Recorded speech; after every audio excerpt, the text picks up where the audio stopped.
Inside a tavern, the talk of the town is all about monsters in human form. One of the men says they call themselves demon soldiers. He then recalls an incident that happened in the city 3 days ago, where 7 mages were brutally taken out by the demon soldiers. His friend gets spooked and asks if these soldiers are really that strong. The older man replies that strong doesn't even begin to cover it, because they have human-level intelligence and magical power even greater than dragons. The young man then questions why such powerful monsters are hunting mages, and according to the rumors, they're looking for something very specific. Suddenly, the scene shifts, and a maid shoves a man while yelling at him. Our hero, Sotel, falls to the ground, completely surprised by the woman's reaction. The mage, Amira, complains that he got a little too handsy for a simple healing spell. Sotel then apologizes for the misunderstanding, but he quickly explains that her wound was complicated because it had 2 different poisons. The healer asks if she didn't go a little too far, and she turns to a blonde guy. Shiero and Radian join the conversation, and Radian tells her to just drop it. He says it's a waste of time, and that even looking at Sotel will ruin his drink. Our protagonist is bummed out but agrees in the end. Radian then says Sotel's job is done, and tells him to get lost. And he throws a few coins on the ground as a humiliating payment for the healer. Radian tells him to come back tomorrow, and the party starts to leave, but Sotel calls out to him. Our hero then asks, outraged, if that's all he's getting paid, because on the ground were just a few measly bronze coins. Without even looking back, Radian replies that's what his work is worth. He humiliates him further, saying Sotel is just a burden who hides in the shadows. And right after that, the party enters the building, leaving him all alone. Meanwhile, inside, people recognize the famous rank party. Everyone admires the trio and comments that they'll be rank S in no time. Outside, our protagonist stares at the closed door and lets out a sigh. He then remembers he was injured and uses a healing spell on himself. After that, our protagonist gets lost in thought, staring into space. He glares at the coins on the ground with a look of pure defeat. Sotel squeezes his eyes shut, trying to hold back all his anger, and he sits on the ground, wondering what he's even doing with his life. Our hero just sits there with a completely defeated posture. All alone on that cold street, he reflects on his future. Looking up at the moon, he thinks that maybe he should just give up on being an adventurer. But he quickly ditches the idea, since he has no other skills and no money saved up. Suddenly, he gets up and decides to stop thinking about all this depressing stuff. After all, he decides he's going to go out for a drink, because saving money is just plain sad. While walking peacefully, Sotel is caught off guard by a blast of purple energy. He feels the impact, completely clueless about what's happening. The blow hits him square in the gut, causing considerable damage.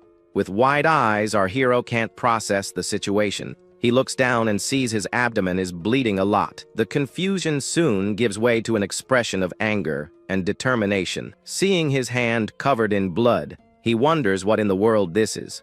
A cloaked figure appears and laments, having missed the attack that was supposed to be fatal. Our hero senses the presence and notices it's no ordinary human. On the rooftop, the monster observes him with a powerful aura. Sotel feels an immense magical power, stronger than any rank S he's ever seen. The monster introduces himself as Zeon, a demon soldier in the service of the Demon King. With a wicked smile, he says he's finally found him, and right after, he reveals that his mission is to take the life of the healer, Sotel. Our protagonist doesn't understand how a demon soldier knows him. Zeon attacks again, but Sotel manages to defend himself with his staff. Even while blocking, our protagonist is pushed back by the force of the blow. He quickly uses the spell Angelic Heal to patch up his wound. The demon is impressed by his speed, and Sotel thanks him for the compliment. Now healed, he gets ready for the next round of the fight. Our hero charges at Zeon with everything he's got, but the demon taunts him,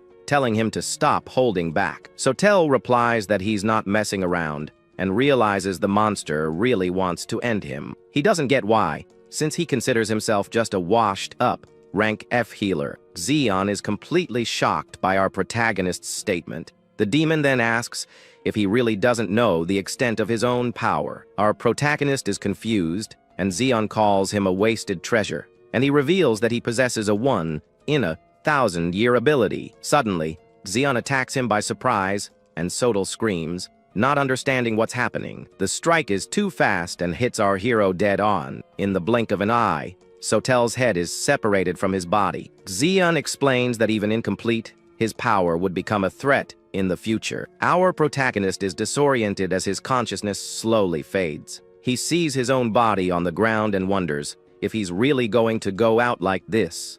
Suddenly, a strange memory surfaces in his mind. In it, he sees Radian and Amira on top of a cliff, and he also sees himself fighting desperately against terrifying monsters. The faces of his old teammates appear in his thoughts. He remembers how he was excluded by the party, and realizes he doesn't have a single good memory. The last thing he sees is the silhouette of Radian confirming his failure. His last memory is the contemptuous look from his former comrades, all while the demon Zaun watches him with a satisfied smirk on his face. The red glint in the monster's eye reveals its malicious and cruel nature, and Sotel's last thought is that he had a really crappy life. But suddenly, the darkness vanishes and gives way to a beautiful, sunny landscape. Unexpectedly, a blue eye slowly opens, taking in the sunlight. Then, it widens in pure shock and surprise at the situation. Our hero jumps to his feet, totally confused by what he's seeing. He wonders where he is. A sweat drips down his face. Looking at himself, he notices his body is different, much younger. Our hero is all alone in the middle of a forest under a massive tree. He then stares at his hands and notes that they don't have any scars anymore. Confused, he touches his chest because he's sure he should be dead. He gets up and walks to a lake, wondering if he somehow came back to life, but he quickly dismisses that idea, since that would be impossible. And upon seeing his reflection in the water, he sees the face of an unknown young man. Suddenly, 3 men appear, and one of them says he isn't dead after all. Our hero turns his head, confused by the stranger's comment. The man says he looked dead yesterday, and that it would have been better if he'd stayed that way. Sotel stares at the group, trying to figure out if they're enemies. The heavyset man calls him Tyria and tells him to get up and get ready. Our boy is confused by the situation and assumes they must be allies, but the guy grabs him angrily, and our hero asks who they are. The man then questions if he got beat up so bad that he lost his memory, and he even threatens him with another beatdown to see if that'll wake him up. Our protagonist notices that Tyria's body is covered in wounds, just like his was. And as he realizes his soul has moved into the young man's body, a punch comes flying. But our hero stops the punch with one hand and calls the attacker kid. The man and his friends are totally shocked by the change in attitude because he realizes this isn't the Tyria he was used to pushing around. Suddenly, a green healing aura starts emanating from our hero's hand, and he uses the spell Fairy Heal to mend all his injuries. One of the cronies is surprised and asks when he learned to use healing magic. Our protagonist then replies that he's not the Tyria they knew anymore. The big guy gets ticked off by the response and takes his anger out on a nearby bird, and he yells at our hero not to get cocky just because he got a little stronger. He then threatens to kill him and tells his friends to attack with everything they've got. Our protagonist feels genuinely annoyed for the first time in a long while. He thanks Tyria for the body and prepares to teach these guys a lesson, and then he lunges forward with absurd speed toward the 2 goons. With impressive speed, he grabs the head of the first goon, and with a single, powerful blow, our hero knocks him out instantly. He then turns to the next one and warns him that he's up. The second goon gets furious and yells at him not to underestimate them, but our protagonist dodges the punch with ridiculous ease, and he lands a powerful counter attack right in the brute's stomach.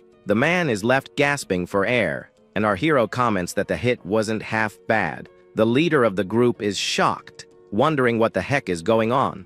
Our MC picks up the staff from the ground with the 2 goons already defeated, and with an intimidating glare, he asks if the big guy wants a beating too. The man is completely frozen with fear at the question. He freaks out and starts yelling that just yesterday, Tyria was a useless dead weight. The boss calls him worthless and is outraged by the sudden change. Our hero replies that he's heard the word useless plenty of times in his life. The heavyset guy then grabs a club and charges at him full force. But our protagonist says that as an adventurer, he's already been through hell, and using all his experience, He braces for the enemy's attack. Our boy blocks the club and lands a solid punch right in the big guy's face. He then says that using power without thinking is like a child's tantrum, and with a final apology, he ends the fight by throwing him backward. With the last blow, he says the guy can't even beat a rank F like him, and just like that, all three bullies are down for the count, totally defeated. Our hero then hopes this has cleared up some of Tyria's resentment, but he wonders how such an agile and strong young man was treated so poorly, and if the body belongs to Tyria, how was he able to use his own healing magic? Our protagonist still can't believe he's been given a second life and feels lost. Suddenly, something on the ground catches his attention while he's thinking. Near his foot, he finds a slightly crumpled piece of paper. Upon picking it up, he discovers it's a status examination form. The paper reveals that Tyria was an adventurer and a rank F swordsman. Our hero then decides he'll also take the exam to understand the situation. Besides, he remembers what the demon soldier Xion said about his rare ability. The Adventurers Guild uses a special magical tool for this exam, because ranks are a system that shows an adventurer's aptitude and power. Our hero remembers he hadn't done one of these in years because his skills weren't improving, and Radian would always yell at him for wasting time on useless things like that. He then arrives at the Adventurers Guild to finally take his exam, and right after, he sits down to check the results he just received. Our protagonist starts reading the paper to first see his basic status page, and the sheet shows the name Tyria, but the class and spells belong to Sotel, the healer. The paper also shows that his spell, Prayer to the Gods, is still unusable, but he wonders if this could be the ability the demon soldier mentioned. Then he turns the page and is shocked to see two skills he didn't recognize. Our protagonist is surprised by the skills Club and Full Auto. He remembers that Club is a common skill for physical attack classes, and even though he's a healer, he manifested it from swinging his staff so much. This means the real focus here is the ability called Full Auto, because it automatically activates its effects on the user and any allies he recognizes. Our hero then wonders if this is the so-called 1-in-1,000-year skill. He decides he needs to test it in the field, but suddenly, he hears familiar voices. Radian and his party enter the guild, and the blonde says Sotel isn't there. Amira complains that he's a terrible old man for running off without saying anything. Our boy gets tense, having completely forgotten about his former companions. Meanwhile, the trio looks for a new quest, since they're without a healer.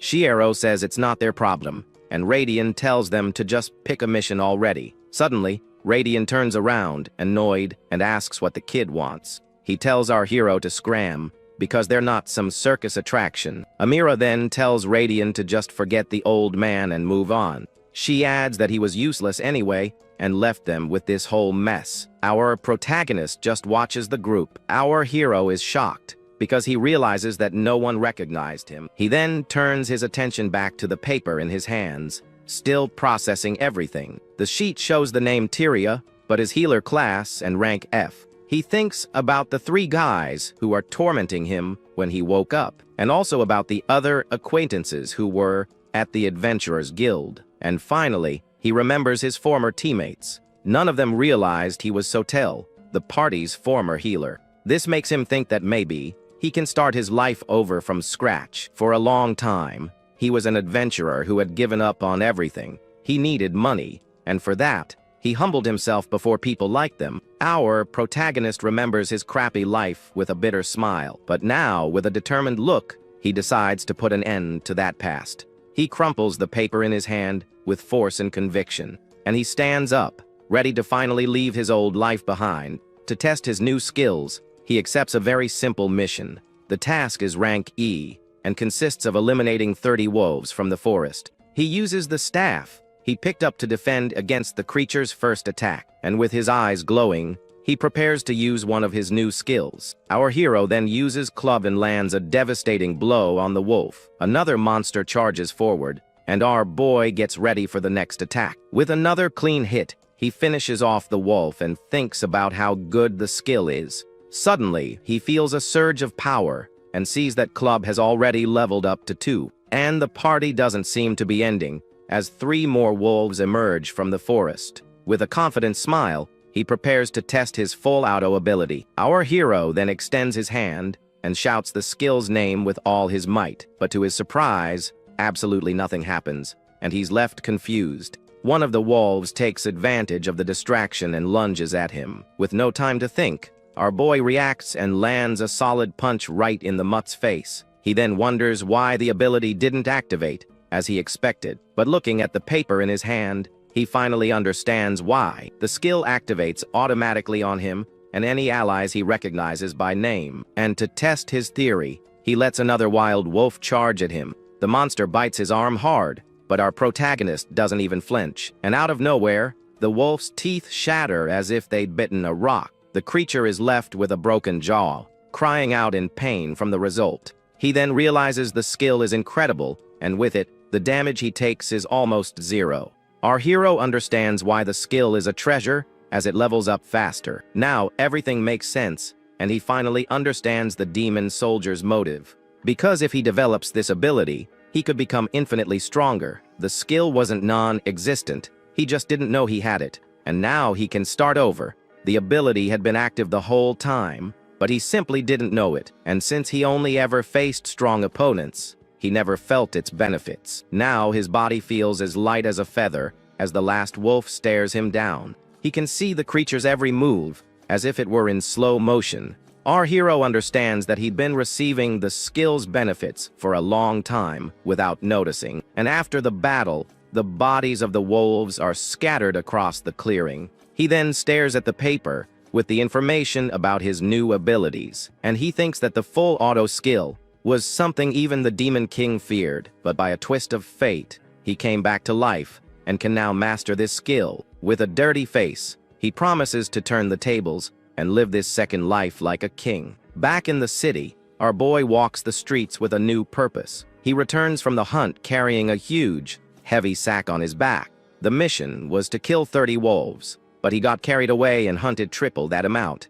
Arriving at the guild, he sees an adventurer trying to flirt with a receptionist. The guy is holding the woman's hand with a very charming attitude. He calls her Rosa and asks if she has a little free time for him. The woman smiles shyly, but seems to be enjoying the attention. The adventurer says her shyness is cute and asks her out, but their conversation is interrupted when someone shows up behind the guy. The adventurer then slaps their hand away. The adventurer gets annoyed, but is cut off by a loud thud on the counter, because our hero slams a giant sack on the table, startling the receptionist, Rosa. And right after that, he throws down another huge sack, surprising the woman even more. Our boy then asks with an innocent face if he did something wrong. Poor Rosa is almost buried by the sacks of items he brought, and she's even more shocked by the size and weight of it all.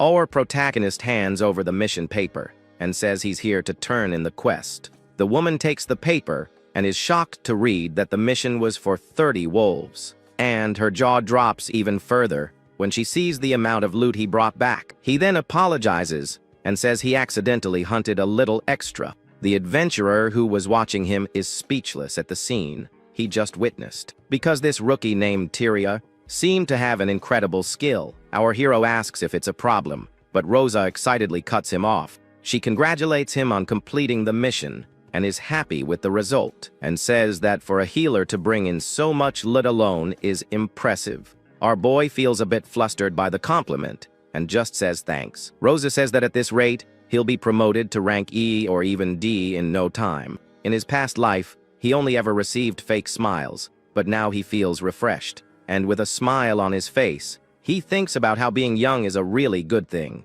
But the adventurer rudely tells him to get out of the way. The adventurer then glares at him and asks if he's a rookie around here. Our boy vaguely replies that it's something like that. The guy laughs cockily and says he can see right through him, because he accuses him of just trying to impress the receptionist. Our hero calmly asks what would be wrong with that.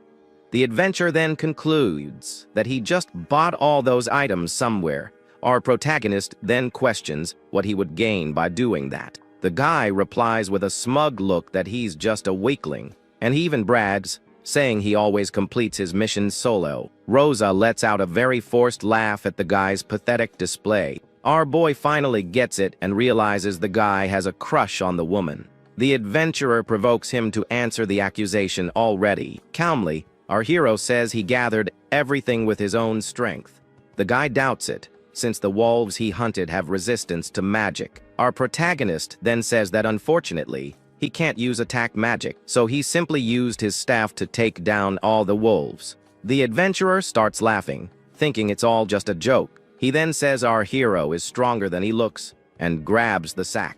Our protagonist realizes there's no point in saying anything more to him. The guy gets annoyed by our hero's look. Our hero then tells him to take it however he wants because they won't be seeing each other again. Angered by our boy's attitude, the adventurer clenches his fist tightly, and he yells for him not to get a big head as he lunges forward with a punch. But suddenly, our protagonist's eye flashes with an intense blue light. The guy lands a solid punch on his face, but the blow has no effect at all, and the result is not good, as the adventurer screams in pain from the impact. He then looks at his hand, not understanding what just happened there. It's completely bruised and bleeding because of the punch. The guy asks what was done to him, and our hero replies, "Nothing."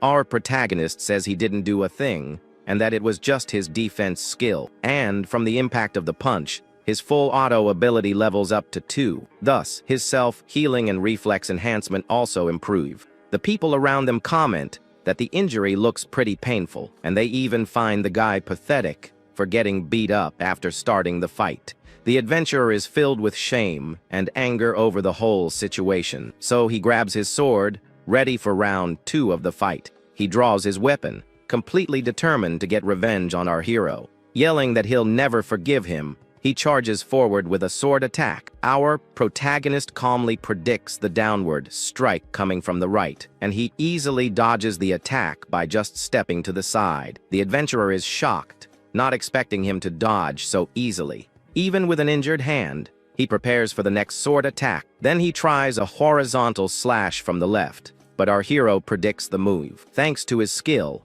he can read his opponent's every movement. It's as if his brain and muscles were directly linked. The fight continues, and now the two face off on top of a table. The guy gets desperate, because losing to a rookie would be a joke. Completely losing it, he screams that he's going to end our hero's life. Our protagonist then challenges him to see if he can deliver on that promise. With his opponent completely losing it, our hero decides it's time to fight back. So, the adventurer lunges forward with a rage-fueled sword strike, but our protagonist dodges the attack with impressive ease, and the guy calls him a pest. The adventurer's face twists in rage for not being able to land a single hit. He tries a horizontal slash, but our boy ducks and dodges it again. Our protagonist then says the guy is an adventurer too, and gets ready for a counterattack. Seeing the punch coming, the man tries to defend himself with his sword. His eyes go wide with fear as he sees the speed of the incoming attack. Meanwhile,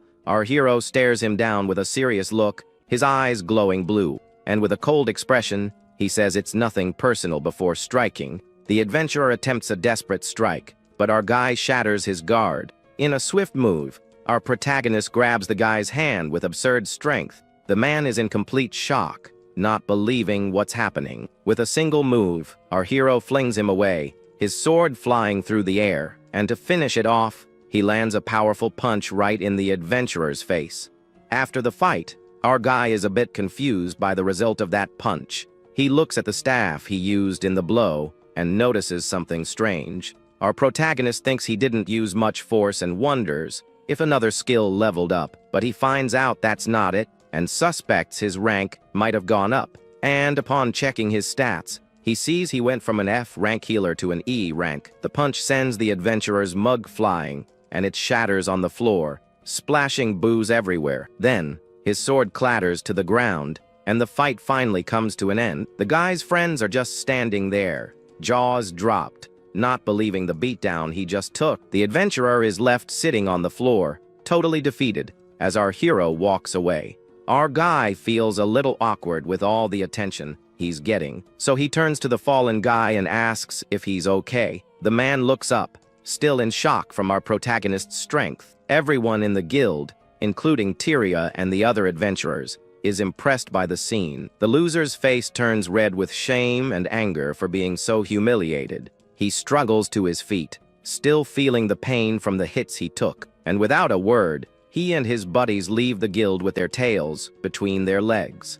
Our protagonist just watches their pathetic exit with a smirk. Suddenly, a group of adventurers approaches him with a really friendly attitude. One of them calls him man, and seems super excited about what just happened. The guy congratulates him, saying he's awesome, and that the jerk won't be coming back. He ruffles our hero's hair, who gets flustered and tells him to stop. The adventurer then calls for Tyria, who walks over to the group. The young woman thanks our boy and apologizes for him getting involved in the mess. Our protagonist says it wasn't her fault, while the other guy is still hugging him, but Tyria looks away a bit awkwardly, as if she wants to say something more. Our guy smiles and tells her not to worry, because he just really didn't like that dude. Her reaction leaves Tyria with a surprised look on her face, but then she breaks into a smile and gives him a genuine thank you for the help.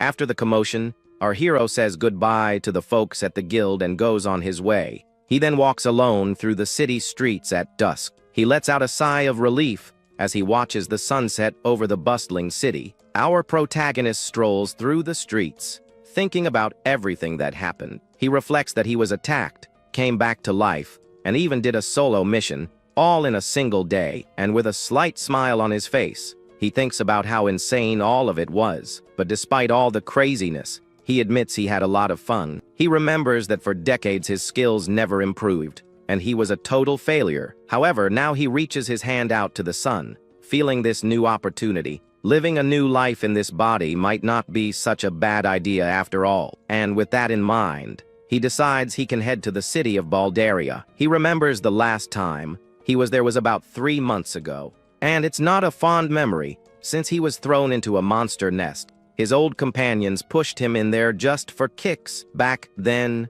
he was full of energy and wanted to eat until he couldn't move. However, with Radian and the others around, he couldn't do what he wanted. He'd end up just eating vegetables while watching them devour all the meat. He remembers Shiero once gave him a piece of meat out of pity, but it gave him such bad indigestion that he got really sick. However, with this new body, he feels like he can eat as much as he wants without any problems. Our guy then stops for a moment to reflect on his new life. He has a lot of questions about the why and how of it all, but he decides that what's done is done, and it's better to just get used to it. With a clearer mind, he enters a house to start getting ready. Decided, he says there's no time like the present and goes to pack his things. Our protagonist then grabs his bag to start organizing his items. He sits on the floor and begins to sort everything he'll need for the trip. With a smile on his face, he feels like a kid before a field trip, and soon after, he says the preparations are almost all set. However, he didn't count on a small snag in his plans. As he stretches, he realizes the kid's body was really well built. Because of that, he decides he needs to buy new clothes before he leaves. Next, our hero starts boiling something in a pot over the fire. Carefully, he removes the hot pot to finish his preparation. Inside is a potion made with 7 types of herbs and his own magical power. He thinks the name,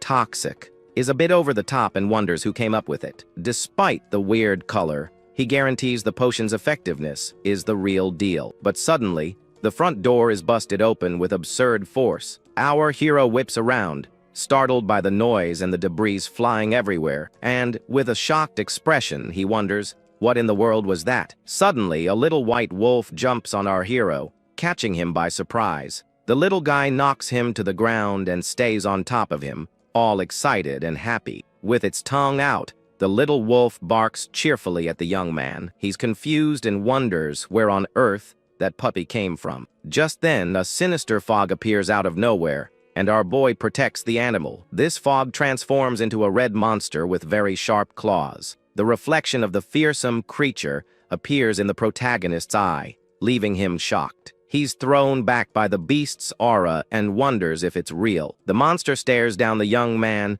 who has no idea who this enemy is. The creature lunges with a swift blow, but our hero manages to dodge just in time. He then complains that problems just keep showing up one after another. The little wolf looks at him with an expression that almost seems worried. Our protagonist gets annoyed and says his day is full of disasters. At that, the little puppy makes a cute sound, as if asking a question. He faces the monster and tells the animal not to worry, because he'll protect it. At that moment, he notices the little wolf has a few scratches on its back, so the healer uses his angel healing magic to treat the wounds. Now fully healed, the little wolf looks much healthier and happier. Our hero gives a slight smile, relieved that he was able to help the little guy. Then he picks it up and decides to end this fight as quickly as possible. The fearsome creature prepares to attack, its red eyes glowing. With that, our hero grips his staff with all his strength, ready for battle. He then strikes the monster's arm with a powerful and precise blow. Even so,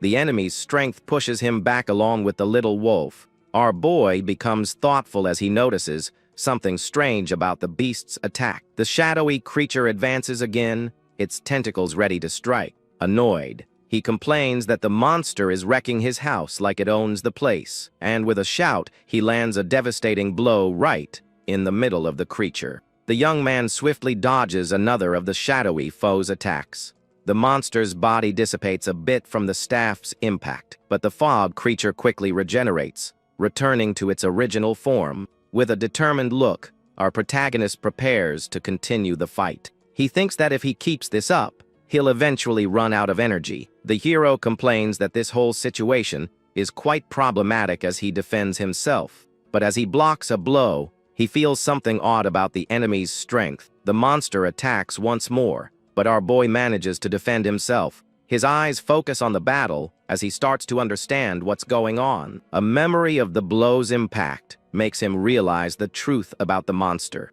The creature's attack left a nasty hole in the wooden floor of the house. However, he finds the hole too shallow and wonders if the beast is holding back. He then wonders why the enemy would be restraining itself in this fight. With a face full of anger, our hero continues to defend against the beast's attacks. One of the strikes hits his neck, but the wound vanishes instantly. At that moment, his self-recovery ability activates, healing the damage. With a confident look, he thinks about how useful this healing skill is. The fog creature then prepares for another powerful attack. With a fearsome roar, the monster opens its arms and charges with everything it's got. The beast advances, but our protagonist looks at it with a different expression. Just then, he gets an idea and wonders if the monster is weak against healing power. The creature attacks with its arm, which looks more like a sharp tentacle. The blow destroys another piece of the house, kicking up wood dust. Seeing this,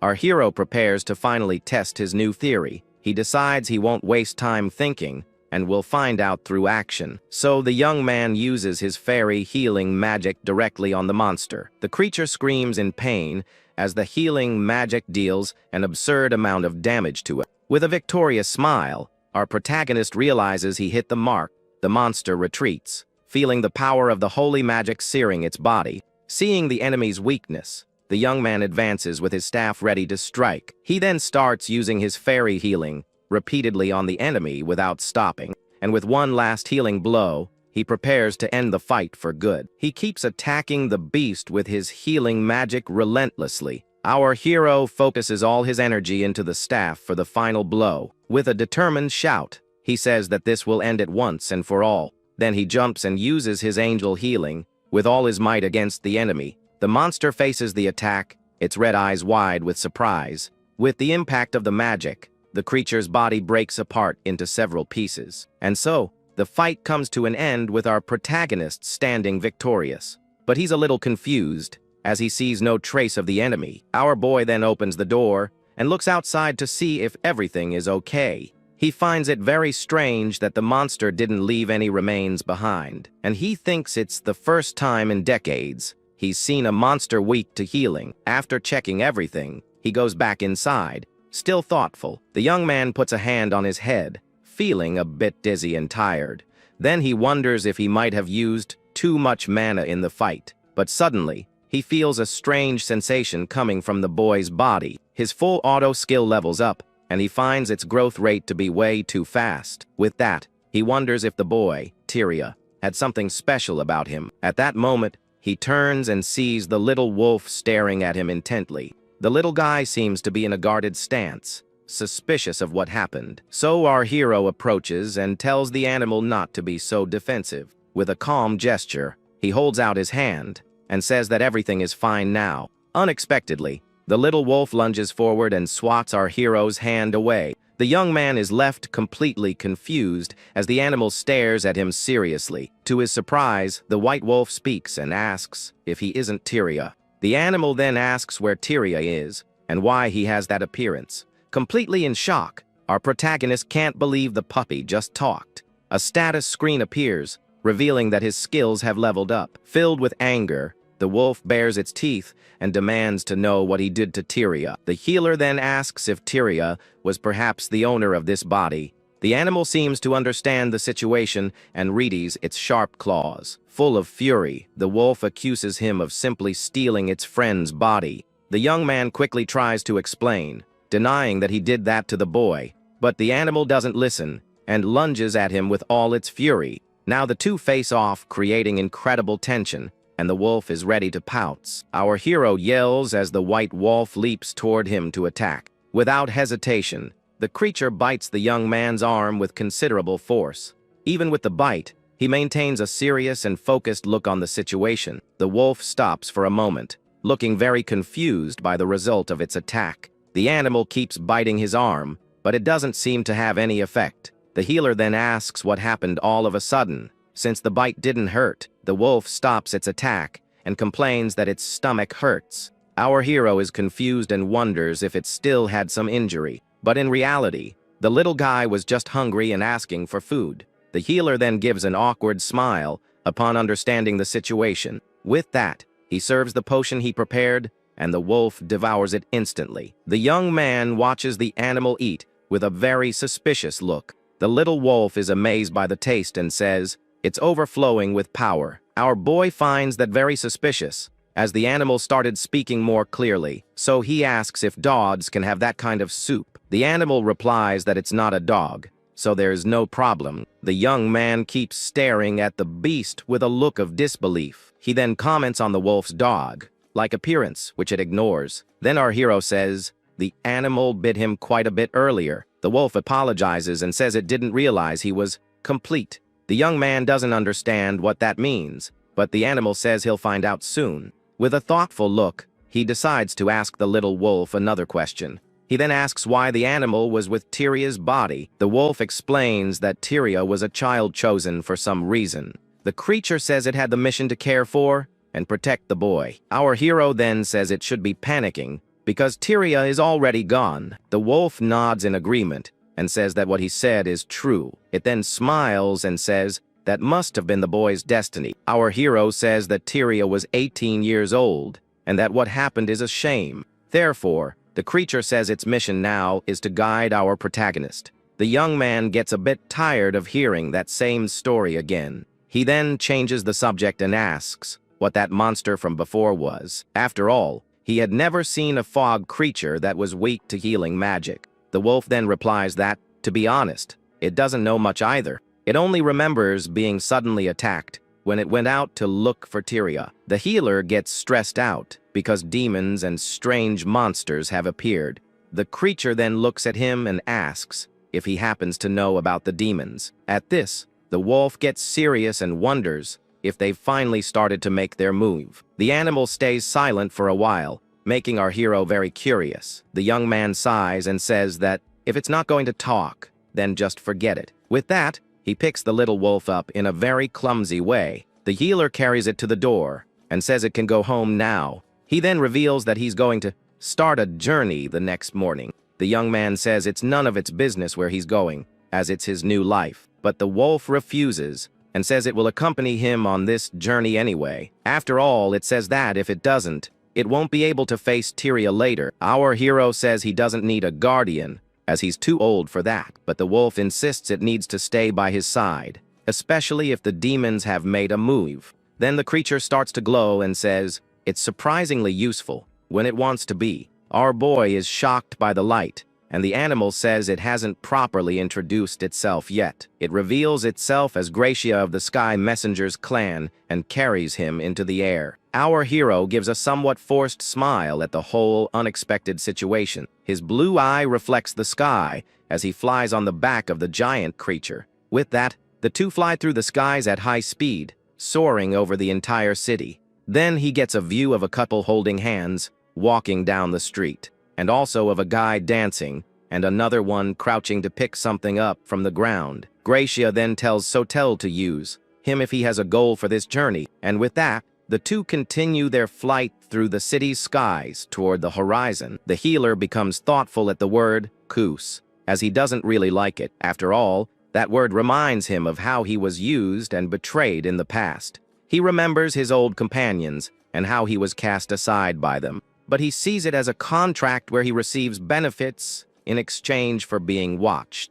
The young man thinks that maybe it'll be good to spice up his new life a little. With a smile, he agrees and says he will use him without any reservations. Gracia then asks for their first destination, and our hero replies that it will be Bardalia. The wolf recognizes the city, and the young man says they'll go to Filialka, the city of fairies, afterward. Our hero explains that he likes the figures from that city, and the wolf finds that hobby quite unexpected. The young man agrees with a thoughtful look, but he has other plans in mind. He wants to drink sake and eat some really grazy meat skewers. The healer also wants to enjoy his hobbies to the fullest without any worries. With a smile, he says he wants to get back all this little happiness he lost. Then the two arrive in the city of Bardalia, which is very busy at dusk. Through the streets, many people are walking and enjoying the city's peaceful night. Our hero observes the hustle and bustle and the food stalls with a curious gaze. Gracia comments that the place is very lively and seems excited by the view. The young man agrees and says the energy here is different from where he used to live, and that's why he wanted to stop by Tyria's house to get some new clothes. But the creature says their time is limited and they can't waste it.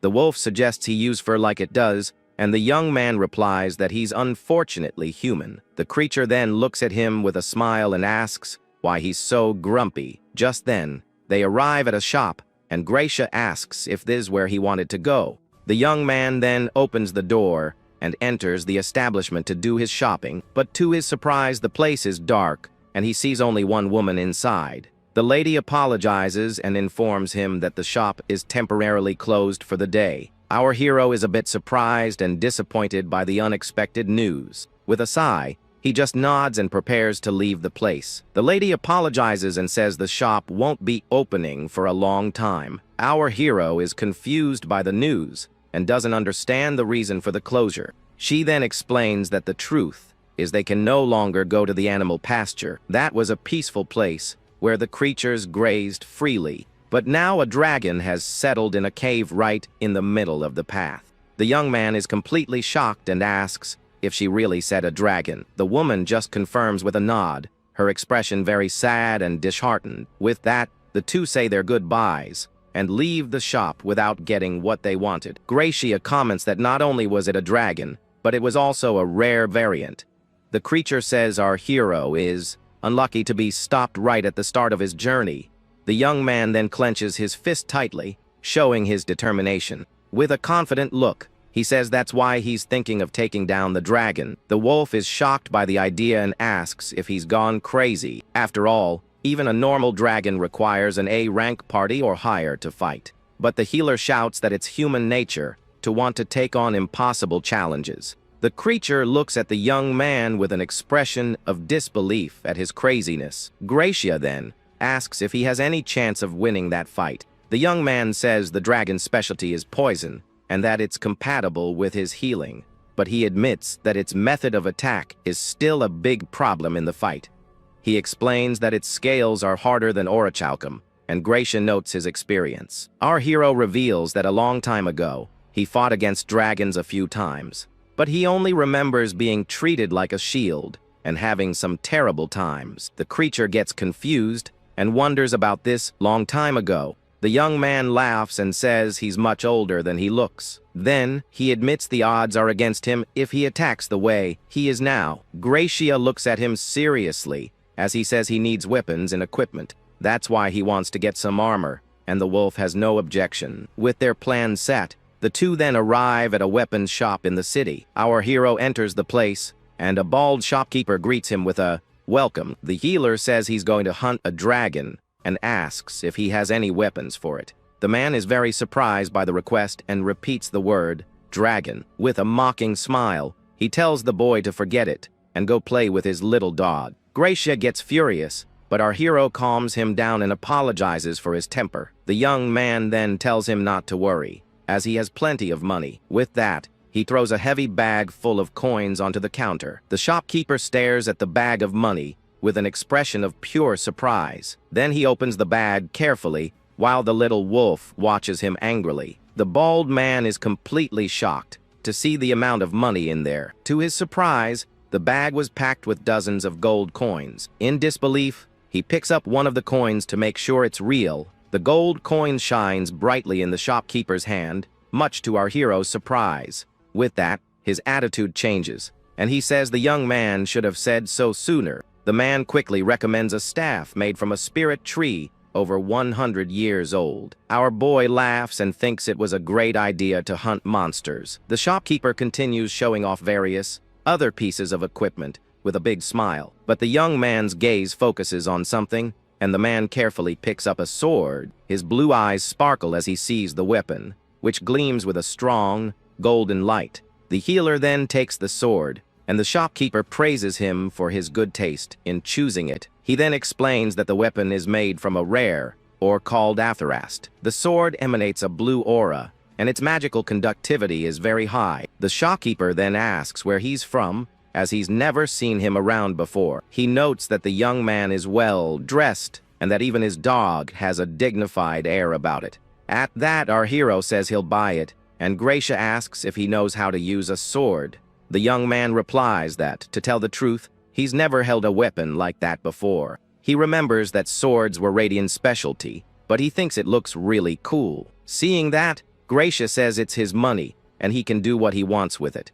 The healer then leaves the shop, all excited with his new sword on his back. After that, the two head to the forest, where the dragon is hiding. Upon arriving, they find a cave with pools of poison everywhere. The poison is stronger than the rumors said, and a green aura protects his feet. A green healing aura surrounds the white creature, preparing it for battle. With the skill active, the healing effect is constant, and he asks if the wolf is nervous. But the young man replies that he's not nervous at all. In fact, he's very excited. Gracia then says that's great, because it has high expectations for the battle. With everything ready, the hero turns and, along with his partner, enters the dark cave. The creature stares into the darkness, thinking about the power they had sought for so long. After all, that is the true nature of the legendary skill that appears once every 1,000 years, and with the dragon hunt, he'll finally be able to verify its true essence. It all goes back 2 years ago when a silver-haired warrior used her purple powers against the danger. Then a colossal dragon with pink scales and red eyes appears, glowing brightly in the darkness. With that, the group of adventurers faces the giant beast in a life or death battle in the middle of an open field. At that moment, the healer's hands prepare to cast a powerful restoration spell on his allies. He then uses his angelic healing magic to restore the strength of his ally who was injured in combat. But the annoyed blonde man charges forward with his sword, ready to pierce the tough skin of this flying monster. The pink-haired maid shouts magical words as she prepares a fire attack against the winged enemy. A giant explosion occurs in front of the creature, while the warrior attempts a decisive aerial strike. At this, the giant beast glares at the humans with a look of pure hatred and contempt for their audacity. Radian grinds his teeth in frustration, realizing his physical attacks are having no effect on the beast. The swordsman then complains that at this rate, they'll all be exhausted before they even win the fight. At that moment, the sorceress with glasses orders an immediate retreat for the group to save their lives. The trio's leader looks surprised, realizing he can't defeat the monster alone in his current state. With that, he takes a firm step back as he plans a very cowardly move against his teammate. But the weak young man watches the blonde man approach with an expression full of malice and great hatred. Then, the brute grabs Sotel by the collar and says that if he has enough energy to talk, he should be useful now. He throws the poor healer toward the danger, just to buy some time and get away as fast as possible. The silver-haired warrior watches the scene, completely shocked by the cruelty of her own ally. However, the mage gives a wicked smile, as she already expected the leader to do that to the useless boy. In the end, the hero falls to the ground alone, as the others run away, leaving him behind as simple bait. The young man is paralyzed with fear as he remembers his past life and the terror he felt that day. He remembers the creature opening its huge mouth, ready to swallow him whole without any mercy. Even facing his imminent end, he used his angel's healing to protect himself from the beast's venomous attack. The healer was thrown far by the force of the blow, but still tried to stay on his feet in the fight. Desperate, he drank several fairy healing potions to avoid being defeated by the giant creature. Back in the present, our hero and his furry partner face the entrance of the enemy's dark cave. He remembers that he was so injured back then that he could barely sleep, and that he's been through worse. Gracia asks if he's really going in, and the wolf says he won't repeat the mistake he made with Tyria. Our protagonist understands his new teammate's determination and agrees in silence. With that, the two enter the dangerous cave, which is filled with pools of purple poison everywhere. The poison bubbles on the ground while more drops fall from the ceiling, making the environment quite deadly. The young man warns that breathing is getting difficult, and that even the dragon's breath can be dangerous. The white creature gets scared and complains that he should have warned him about this long before they went in. Our hero smiles and tells the wolf not to worry, because the full auto skill affects him too. He then understands that the ability activates on its own for him, and any allies he recognizes by name. Gracia gets super excited by the news, and says he's counting on the healer's power. The pair then advances deeper into the sinister cave, surrounded by a very intimidating purple aura. They walk carefully through the place, preparing for their encounter with the giant monster that lives there. Suddenly, the animal stares at something ahead with an expression of pure panic and great fear. Our boy senses the imminent danger and yells for his partner to watch out for the surprise attack. With that, the protagonist acts fast and shoves Gracia away while defending against the dragon's tail attack. The poison-covered tail whips through the air, and the creature finally reveals itself completely in the dark cave. The monster's body is covered in a purple goo, and its red eyes glow with a thirst for battle. But despite the danger, our hero remains calm and faces the beast with a serious and very determined look. The dragon then attacks again with a powerful swipe of its tail, trying to crush the young man at once. The impact of the attack kicks up a cloud of dust and poison that hits our protagonist head on. With that, the poison splatters everywhere, and even with protection, the young man feels the pain of the corrosive attack. He then realizes that his auto heal alone won't be enough to withstand the power of that poison. So, he uses his fairy healing, creating a green energy barrier to protect himself from the damage. He is surprised by the spell's power, and realizes his new weapon is better than he imagined. The beast roars furiously while our boy compliments the enemy's power without showing any fear. With a confident look, he grips the handle of his new sword, preparing to finally counter-attack. He then says that if the dragon thinks this will stop him, it's mistaken, because he won't lose his second chance. The monster charges with all its might, ready to finish off the adventurer who challenged it. Gracia panics because the young man has never used a sword and has no idea what he plans to do with it. Then,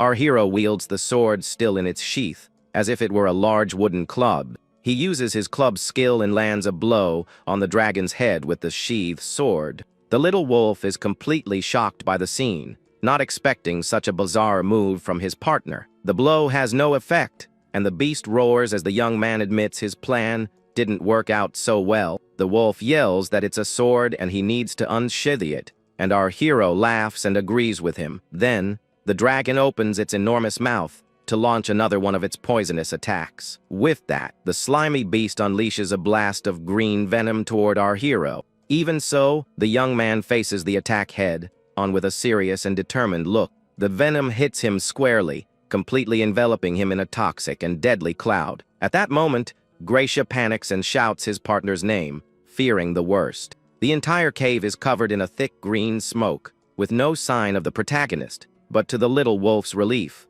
the smoke begins to clear, revealing the young man's silhouette. He then emerges with his sword unsheathed and glowing, saying that was a close one. The wolf is shocked, wondering if he nullified the poison with healing magic on reflex. Our hero realizes his casting speed is off the charts and becomes thoughtful. The blade of his new sword shines with an intense blue light, absorbing his magical energy. He then understands that the sheath melted, but the blade absorbs his healing and is incredible. Gracia runs to him to see if he's okay, and the healer confirms that he's great. Without giving them time to rest, the monster lunges with its sharp claws for the next strike. With that, our hero prepares for the counterattack, swinging his sword with all his might. He tells the creature to calm down, because it's being very loud and restless. Then the young man charges forward with his blue, glowing sword, ready to slice the giant monster. A dark, muscular figure appears as the manifestation of his newfound power. Now, with his face hidden, he prepares to show the extent of his abilities. With a confident smile, he gets ready to use the full power of his new magic sword. Suddenly, our hero wonders what that strange sensation he's feeling is. With that, he charges forward with his sword in a swift and precise movement against the enemy. He then realizes his body is moving on its own, as if it remembers how to fight. In the blink of an eye, he cuts off the dragon's arm with absurd ease. The young man then pierces the beast once more, as if acting on pure instinct. His eye glows blue, as he says he's seen that move before in the fight. His sword glows intensely as he prepares for the next attack. The monster roars in pain, feeling the deep cut the young man just made. Even with the serious injury, the slimy creature doesn't give up and remains standing. Our hero faces the wounded dragon calmly and with a very serious look. He then closes his eyes and seems to finally understand what is happening. With that, he realizes that Tyria's will still remains in that body. He remembers that Tyria was an F-rank swordsman and that his body has memories. Now he understands the feeling he had, because it was the boy's will to fight. The healer then calls out to Tyria and says they will fight together from now on. The dragon glares at the young man with its red eyes full of anger and hatred. Now, the two prepare for the final showdown that will decide the fate of that fight. Our protagonist's eyes and his sword glow with an intense blue light. The giant beast roars in pain and frustration as it reaches its limit. But suddenly, the monster makes an unexpected move and surprises the young man. With that, the giant beast charges furiously toward the two with its wings spread.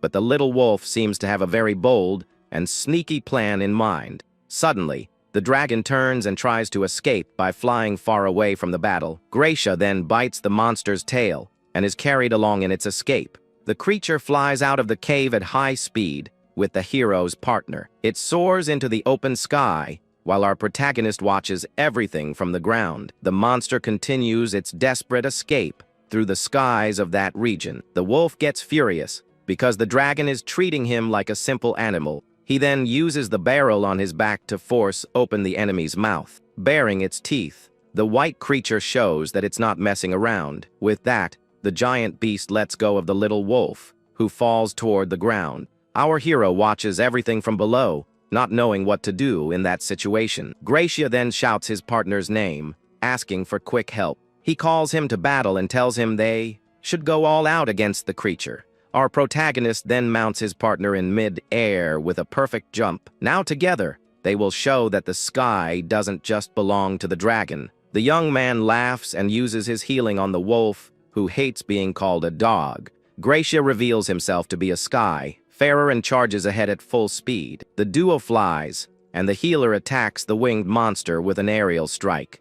He says that next time, they should take it a little easier. Our hero shouts that he'll want to hear the full story about the sky farers later. With that, he dives toward the dragon, ready to deliver the final blow to the creature. His sword glows intensely as he prepares to pierce the monster's thick scales. Then, the sharp blade pierces the giant beast's flesh, releasing a powerful purple energy. He holds on tight to the sword as the dragon's body begins to fall toward the ground. With a single, well-aimed strike, the monster's head is separated from its body, and the fight comes to an end. Our hero then says that one day, they will sit down and talk about everything calmly. With a smile, he says they have plenty of time in this life to catch up. After the battle, The dragon's body lies in the river, and our hero rests on a rock. He stares at the water with a thoughtful look, processing everything that just happened. At this, his partner approaches, and he looks up at the sky with a feeling of victory in his chest. He holds his sword and says to himself that he finally managed to defeat the creature. With his own hands and that sword, he overcame his first great challenge alone. That was the first victory he achieved by himself, and also a testament to Tyria's life.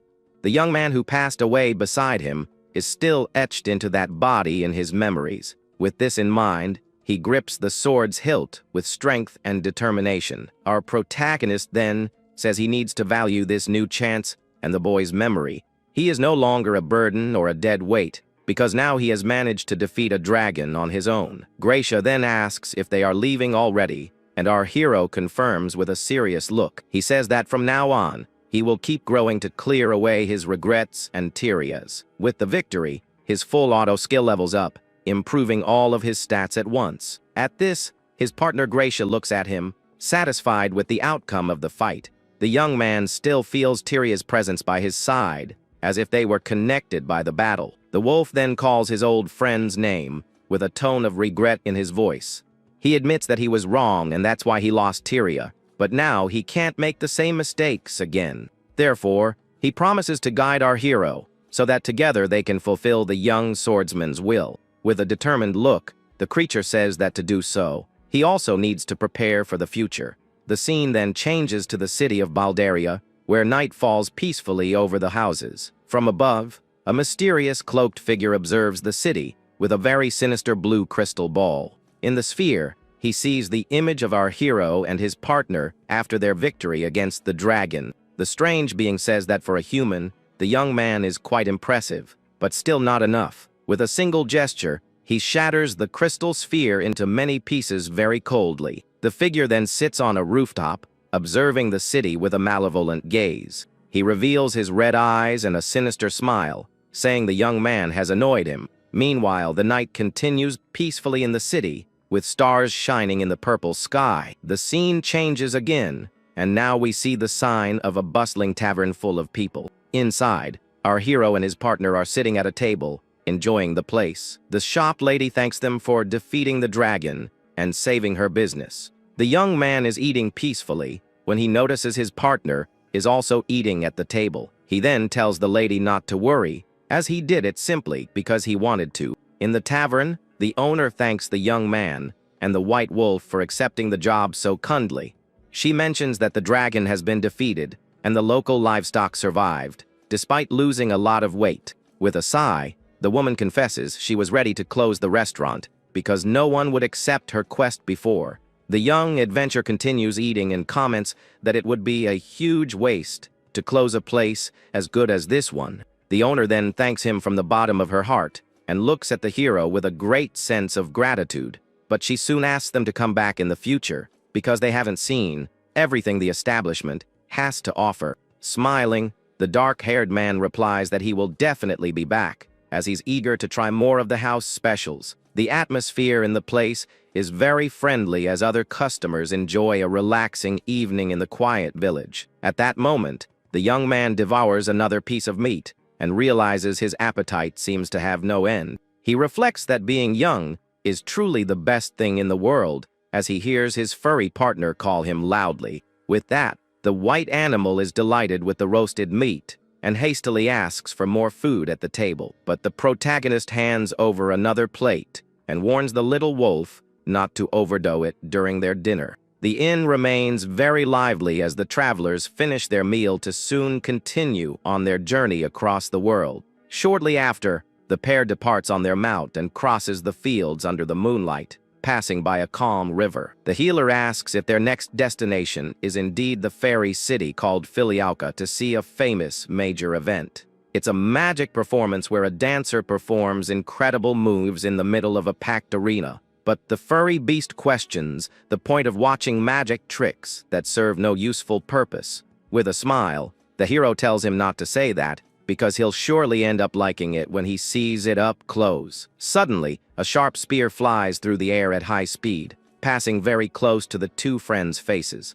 At that moment, the young man and his companion have a look of pure shock. as they realize they are under a surprise attack. At that moment, we see a blonde archer in the middle of the dark forest, who seems to be watching the path carefully. Then, the girl appears in front of the dark-haired man and his wolf, and the mood gets a little awkward between them. But she quickly starts apologizing desperately for almost hitting them with her deadly attack. With that, the young woman shows she is very embarrassed and worried about what she just did by accident. At that moment, she bows deeply and repeats several times that she is very sorry for the scare she gave them. The protagonist then tells her to relax and not worry about what happened, as everything is fine. With a calmer look, the blonde girl thanks him and comments that she almost became a criminal on her very first day. He then makes a slightly awkward face upon hearing the new adventurer's confession, who seems to be quite clumsy. At this, the young woman looks at her own calloused hands as she holds her wooden bow with a certain amount of force and pain. But the hero notices that her fingers are bleeding from the excessive effort during her training today. The young man then asks if she has something important to do so quickly in her injured state. Surprised, the archer stares at the young man, not quite knowing what to say to his unexpected concern. Even so, she tries to hide the pain and says she needs to leave soon to not waste her time. At that moment, the dark-haired man observes her with a very serious look and realizes there's something wrong with this girl. This reminds him of himself, of the hard life he used to live, and he still sees himself in her. So, before she could walk away, the adventurer asks her to wait a second, quickly getting her attention. At this, he takes the young woman's injured hand and examines the deep cuts caused by the bowstring she uses. The healer then uses his fairy magic, creating a bright green light that envelopes her entire injured palm. The magical energy starts working instantly, closing all the wounds and relieving the poor blonde's fatigue. Finally, the girl is shocked to see that her hands have been healed so quickly and effectively by the young man. With that, the young man says she's pushing herself too hard and that the fear of not seeing results can be terrible. He remembers his past and warns that forcing things with willpower can break both body and mind. The archer listens intently as the hero asks if she thinks she can achieve anything in that state of exhaustion. At this, the young woman agrees and realizes he's right about the excessive training she was doing. The protagonist then says that after a good rest, she might be able to shoot even better with her bow. He smiles and says he's heading to Philiauka and asks if she lives in that city since she was training there. With a gentle look, the young man asks if he can accompany her for a while on her way back home. The young woman is a bit surprised by the unexpected invitation, but doesn't seem to reject the idea of having company. With a smile, she accepts and thanks him very much for the kindness of the new friend she just met in the forest. But suddenly, the young man is shocked to learn that the Lumina figure event he wanted to see so badly has been cancelled. He then asks the girl if that sad news is really true, as he can't believe what he just heard. Lucia confirms and explains that the fairy princess Maris can no longer perform for some unknown reason. She comments that the young man is very unlucky, as it seems nothing has been going right for him on his journey lately. The blonde girl then pets Gracia's head and says that even the little doggy was looking forward to the show. Seeing this, the hero realizes that other people can't hear the voice of his talking furry partner. With that, Lucia asks if Sotel is a big fan of the Lumina figure performances to be so upset. He confirms excitedly and praises the magical techniques and delicate body movements of the show. At this, we see an image of the dancers performing with their purple dresses on a bright and magical stage. The young man then says with a smile that those performances are a true form of complete and beautiful art. He finishes by saying that in a way, the Lumina figure is a source of hope for him, and the blonde girl is surprised. He explains that some Lumina performers gave up on fighting, and he feels a connection to them. The young man remembers that even healers need attack magic to level up in the guild, but no matter how much he trained, he could never learn any offensive spells to defend himself. The blonde girl is confused by the young man's story and doesn't quite understand what he means. But seeing the performers on stage gives him courage and seems to save his old self from the darkness. With a smile, Lucia says that he says things that don't match his apparent age. She then reminds him of his own words about not needing to rush to get things done. The dark-haired man smiles and agrees that she's right about the advice he himself gave earlier. He then changes the subject and asks why the dancer Maris can no longer perform at the event. The protagonist has a serious expression as he awaits the answer from his new companion. With a sad look, the archer reveals that the truth is Maris is sick with something serious. It's an illness that can't be cured with common remedies and requires material from a special monster. That's why the young woman clenches her fist and says she's trying so hard because of her sick friend. The young man then understands everything and asks if she was training with her bow and arrow for that reason. She confirms with a smile, saying she knows it's impossible, but that it's something she has to try. With a determined look, the blonde girl reveals that the girl is her one and only true best friend. The healer then smiles with his eyes closed and says that the blonde is very strong for doing this. With that, he asks what exactly is the material needed to create the cure for the illness. The young man gives a slightly sheepish laugh upon hearing the name of the ingredient, which seems quite familiar. The girl finds his reaction reckless, but the hero comments that they have a dragon liver. The young man shows the dragon liver to the blonde girl and asks if they can save Maris with it. At this, the archer is left completely speechless by the revelation and stares at the item with wide eyes. With that, the hero holds up the pinkish organ and says it can't be a lie because he got it himself. The scene then shifts to the city of Filialka, where the magical night covers the houses with a purple glow. Inside, we see Maris lying in a bed with red marks, showing the severity of her illness. Lucia runs into the room and calls for Dr. Eleanor, who waits for her with a serious expression. The brown-haired doctor looks at the young woman with a calm and professional expression on her face. With that, the doctor sits beside the bed while the blonde girl approaches to deliver the great news. Crying with happiness, Lucia shows the dragon liver she obtained for her friend's cure. From the doorway, the protagonist watches the whole scene in silence with a very calm expression on his face. The woman in white then looks at the item with a very suspicious surprise in her eyes. The healer continues to observe the interaction between the two with a serious and very wary look. At that moment, he asks if that is really enough to cure the girl in the bed. The doctor then hugs Lucia and says that this is wonderful for the patient's treatment. The young man watches the scene from afar as the blonde girl cries, with relief on the older woman's shoulder. But our hero is confused by the situation and wonders what is really happening there. The doctor then gives a strange and mysterious look that makes the atmosphere in the room very tense. With tears in her eyes, the archer asks if this means her friend will finally be saved. The woman confirms that she will save her, and Lucia celebrates the news she had been waiting so long to hear. Eleanor then looks at the young man and asks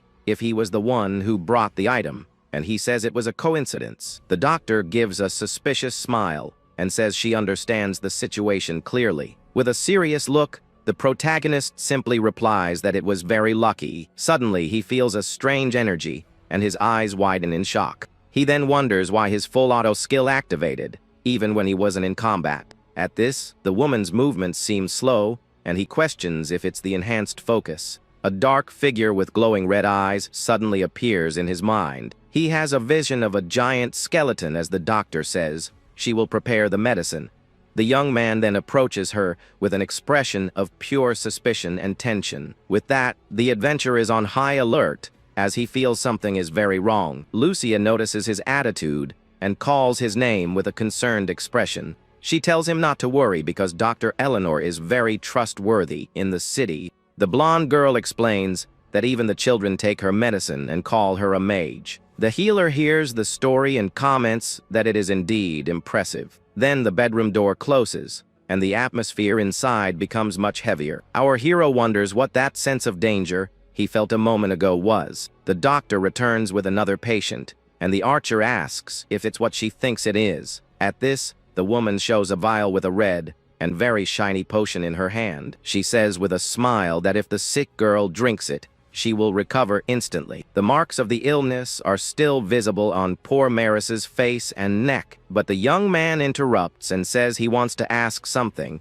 just for educational purposes. With a serious look, The protagonist asks what the ingredients of that suspicious medicine are. The doctor gives a smile and says she will list some of the components of the magic potion. At this, she mentions dragon liver and other items as she prepares to give the liquid. She then says that the rest of the ingredients are a secret and brings the vial closer to the patient. But the young man acts fast and grabs the woman's arm, stopping her from giving the medicine. With that, he says that even a healer like him knows that potion. A dark image of a skull forms in the red liquid, revealing the truth. Then he reveals that it's a deadly poison that destroys people from the inside out. He reveals that the medicine is actually a deadly substance that destroys people from the inside. The archer is shocked by this and doesn't understand a thing about what's happening.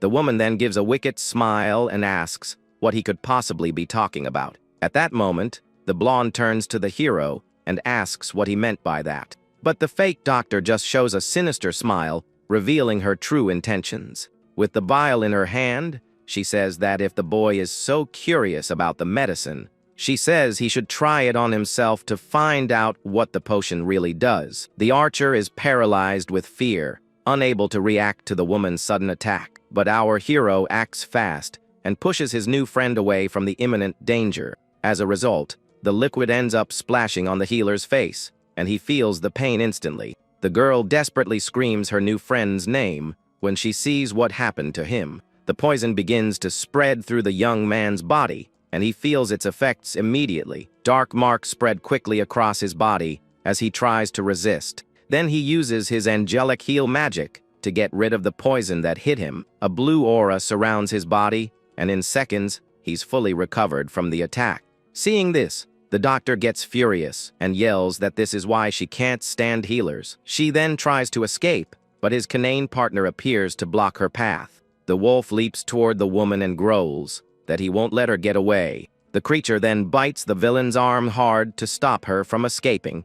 The animal then throws her to the ground and pins her down, so she can't cause any more trouble. Eleanor looks at him furiously and asks if the boy is part of some special group. The villain then decides that's enough talk and releases her dark aura throughout the room. With this, she intends to end it all right now using her true evil power. The adventurer and his friend watch as a giant, frightening shadow emerges. The fake doctor finally reveals her demon form and says her name is Eleanor, but she says she'll make them pay dearly for the defeat of her precious pet dragon. The protagonist is surprised to hear about the winged creature he faced before. At that moment, the witch explains that the poison monster was actually her faithful servant. She looks at her hands, lamenting that her plans were ruined by mere mortals. The creature also says she planned to turn the princess into her new puppet. With a cold gaze, she vows she will never forgive the boy for messing everything up. The archer then gets confused and asks what the woman has been talking about this whole time. The enemy then scoffs at the sentiment of friendship and calls the blonde a foolish human. The evil woman explains that the sick girl was just going to be used to lure in other victims. In that instant, the two are horrified to discover the opponent's immense cruelty, but the demon just smiles, saying they all belong to the forces of darkness. The healer gets angry and asks why anyone would do something so terrible and wicked. With contempt, she states that this world is too good to be wasted on people. She continues, saying the waters and forests are rich in very pure magic. At that moment, the dark being makes it clear she intends to conquer everything because it's such an enchanting place. Before the humans ruin everything, the demons plan to take over every corner of this magic, rich world. The creature then claims the demon king will save the land in a very cruel and terrifying way. The hero grinds his teeth, feeling immense anger at all the senseless destruction against the people. With a smile on her face, the villain comments that she might have gotten a little too carried away talking with the youngsters.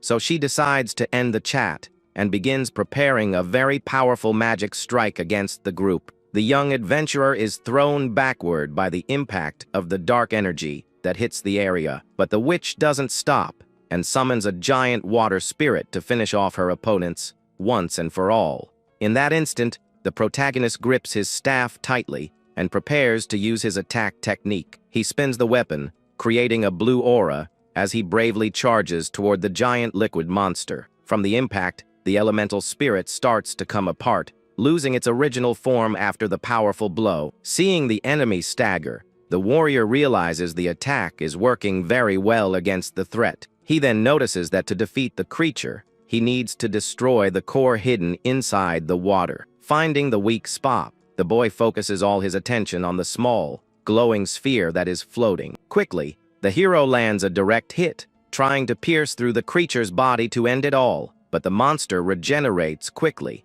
and water splashes everywhere in the room, making the fight more difficult. Realizing nothing has changed, the archer points out that they're not getting anywhere fighting like this. Mocking them, the evil woman asks if that's the most power they can show in a fight. The healer tells her to stop talking so much nonsense about destiny as he tries to recover, but the blonde lowers her head and murmurs that she can't take any more of the witch's humiliations. At that moment, the girl draws her arrow furiously and vows she will never forgive the villain for what she's done. The hero strikes the water monster, but the creature regenerates instantly, ignoring his attack. The villain scoffs at their efforts, saying this whole friendship act is just pathetic. The blonde becomes enraged and tries to shoot more arrows, even though she's badly injured and tired. But the archer's shots pass right through the elemental spirit without causing any real damage.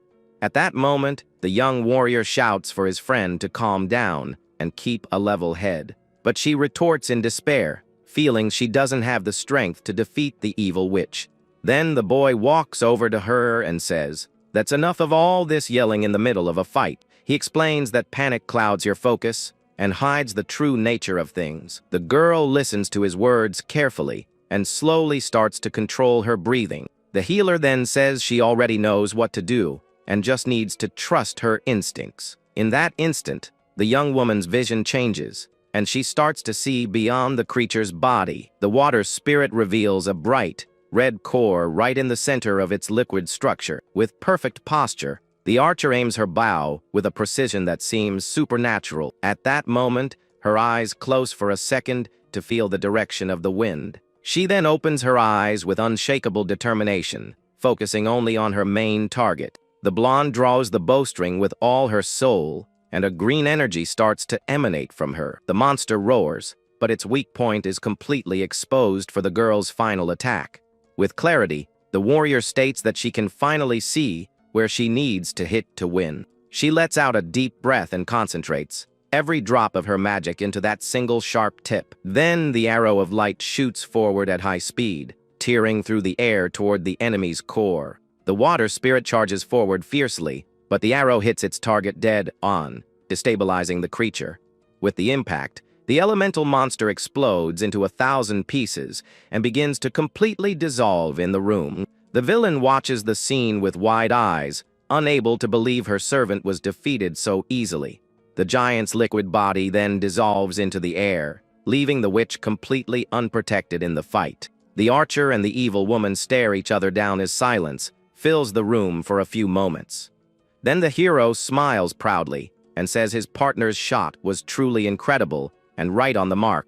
At that moment, the blonde keeps her guard up with her bow, ready for any other surprises from the enemy. The boy observes the situation seriously and realizes the fight is still far from over. The white wolf then looks at the girl, impressed with the rapid improvements she showed in battle. The healer notices his canine partner's gaze and confirms that her power is something extraordinary. With that, the legendary creature admits that the young woman's ability is frightening, even for an ancient being. But the demon grinds her teeth in anger and smiles grimly. Even after losing her spirit, she admits their strength is impressive, but claims she still has many tricks up her sleeve. In that instant, the woman prepares to retreat, warning that she won't be defeated so easily. The warrior then gets into position to prevent the opponent's escape, holding his weapon tightly, but the witch nimbly jumps back and starts to distance herself from the young adventurers in the room. With a swift movement,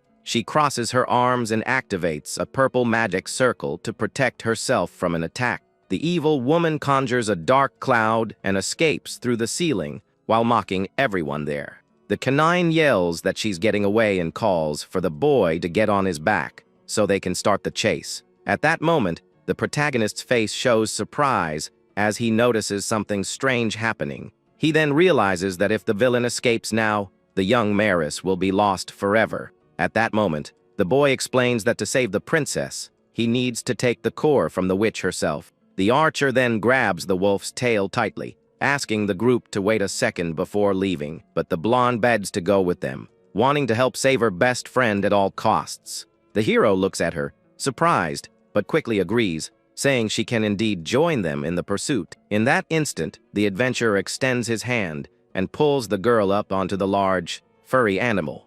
The group then finally sets off, riding the canine, who makes a face like he's not enjoying this at all. But they press on, crossing through the dense forest as night falls over the entire village. The friends quickly manage to catch up to the demon, who was waiting for them in a dark spot in the woods. At that moment, the hero warns her that she's cornered and that her game is over once and for all. But the witch just lets out a mocking laugh, claiming that they are actually the ones who have fallen into her trap. Suddenly, a gigantic mud creature rises from the ground with a completely terrifying and bizarre appearance. With that, several other slime beings begin to sprout from the earth, surrounding our heroes on all sides. In that instant, the boy covers his face, smelling an unbearable stench coming from the dirt monsters. The wolf then complains that the smell is too strong for his sensitive animal nose, but the canine immediately states that he's no ordinary dog and can handle the full odor. As the situation gets tense, the healer prepares for combat, using his healing aura for protection. Suddenly, one of the monsters fires a heavy mud projectile toward the hero at high speed. At that moment, the young man uses his physical strike technique to powerfully deflect the enemy's attack. With a focused gaze, the protagonist destroys the projectile in mid-air, showing he's ready for the real fight. The hero realizes that ordinary attacks alone won't be enough to win this difficult battle. Meanwhile, the witch continues to float and watch everything from above with a mocking look. The boy then shouts to the archer, asking her to knock down the fruits in the tree. With that, the blonde quickly gets ready while the white wolf dashes across the battlefield. At that moment, the girl is a little confused, but quickly understands her friend's unusual plan. Firing her arrows with precision, she manages to knock down several fruits at once. The warrior then moves with agility to intercept the attacks from the mud monsters. Leaping into the air, the young adventurer prepares to perform a very risky and fast maneuver. His canine partner watches the scene closely, sensing that something very important is about to happen. The hero quickly grabs the items that fell and crushes them with all his physical strength. He then praises his partner's work, saying she did everything exactly as planned. In that instant, the boy mixes the ingredients in a vial, creating a powerful, improvised potion. The protagonist then charges forward with total determination, feeling the power flow through his entire body. Suddenly, he unleashes a powerful strike against a huge dirt projectile coming his way. The large sphere of mud gets closer. The enemy's attack tears through the air as the healer prepares his final counter-attack. Using his magic sword, he slices the mass of sludge in half with a firm and very swift motion. At that moment, the threat splits into two parts, falling to the ground completely harmlessly. The archer is amazed by the scene, but soon wonders what will come next in this fight. The white wolf makes a funny face, noticing that his new master's strength is truly surreal. The hero explains that the potion he made is a very powerful and useful hardening agent. The boy then tells the wolf he'll have to put up with the stench, since he's not an ordinary dog. With that, the canine growls in anger, but accepts the mission as the adventurer gets ready for action. The warrior then spreads the liquid on his sword and leaps into the air to execute his final plan. Suddenly, the young man throws the barrel into the lake, causing the contents to spread throughout the still water. The blonde smells the horrible odor and complains about the stench, while trying to stay on her feet in the fight. The arrow with the special liquid cuts through the air, leaving a trail of energy that instantly solidifies the ground. The white wolf gets sick from the smell and ends up fainting, lying in the mud that formed on the ground. At that moment, the dirt monsters begin to harden and turn into stone statues. The archer is confused and asks why the ground suddenly became hard without any explanation. The demon then appears with a malicious smile, and asks if the group is ready to give up yet. But the healer realizes the stench is too much for his friend's sense of smell and needs to come up with another plan. In that instant, the blonde asks if the boy has any strategy in mind to defeat the witch. The hero takes a look at the situation and quickly understands what needs to be done to end it. He whispers in his friend's ear, telling her an important secret for their victory in the battle. The young man then states that the monsters are just clones and that the villain's real body is hidden. He continues to explain that the real enemy must be camouflaged somewhere nearby. The demon's eyes go wide as she realizes her illusion trick has been discovered by the warrior. The archer is surprised but quickly understands she needs to find the real opponent. The girl then touches her forehead and concentrates to activate a new, powerful eye ability. The archer explains she can use an appraisal spell to find the hidden enemy. The hero is very surprised to hear that the girl possesses such a rare ability. She then begins to channel her mana, while the witch watches with a malevolent glare. The demon shouts that she won't let anyone interfere with her plans for a second time. In that instant, a wave of dark energy is fired at the blonde to interrupt her. But the girl remains completely focused on her forehead, ignoring the danger coming her way. The canine partner then leaps quickly to protect his friend from the deadly attack. With that, the warrior loses her balance and ends up falling off the large white animal's back.